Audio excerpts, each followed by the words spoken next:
Makeup নিজেকে তুলে ধরার অন্যতম হাতিয়ার। এটি আমাদের মাঝে সৌন্দর্যের অনুভূতি তৈরি করে। কিন্তু মেকআপ তৈরির একটি মূল উপাদানের পিছনে রয়েছে একটি করুণ চিত্র। মাইকা আধুনিক মেকআপের সবচেয়ে গুরুত্বপূর্ণ একটি উপাদান। আজকে এই মাইকা নিয়ে আলোচনা করব।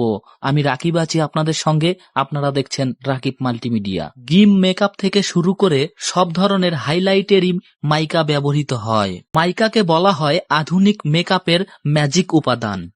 পৃথিবীর বেশিরভাগ মাইকা আসে ভারতের ঝাড়খণ্ড থেকে, যেখানে মাইকা মাইনিং এ ব্যবহার করা হয় শিশুদের। খনিগুলো মূলত অবৈধ এবং স্থানীয় মাফিয়াদের দ্বারা পরিচালিত হয়। একটি পরিসংখ্যান বলছে এখানে প্রায় 20,000 শিশু শ্রমিক হিসেবে কাজ করে।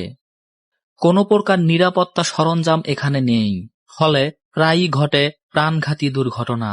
এখানে প্রায়ই প্রতি মাসে মৃত্যু ঘটে প্রায় 5 জন শিশুর, মারাত্মকভাবে আহত হয় অনেকেই। বিশ্ববাজারে মাইকা মূল্যবান হলেও বেশিরভাগ শিশুর মজুরি এখানে 50 রুপিরও কম। কিন্তু দুবেলা খাবার খেতে হলে খনিতে কাজ করার কোনো বিকল্প নেই। যদিও পরিস্থিতি এখনো ভয়ানক, একজন মানুষের উদ্বেগ কিছুটা আশার আলো দেখাচ্ছে।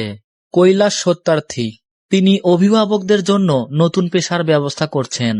শর্ত হিসেবে থাকছে তাদের শিশুদের আর কাজ করতে হবে না।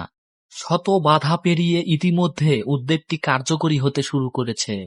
এরই মধ্যে 3,000 শিশুকে উদ্ধার করে স্কুলে ভর্তি করা হয়েছে। কারণ একমাত্র শিক্ষাই এদের দারিদ্র্যের দুষ্ট চক্র থেকে মুক্তি দেবে। সর্বজনীন শিক্ষা বিস্তারে অসামান্য অবদানের জন্য কৈলাস সত্যার্থী 2014 সালে নোবেল শান্তি পুরস্কারে ভূষিত হন। পৃথিবীর অধিকাংশ বিলাসী পণ্যর পিছনেই রয়েছে কিছু কালো অধ্যায়।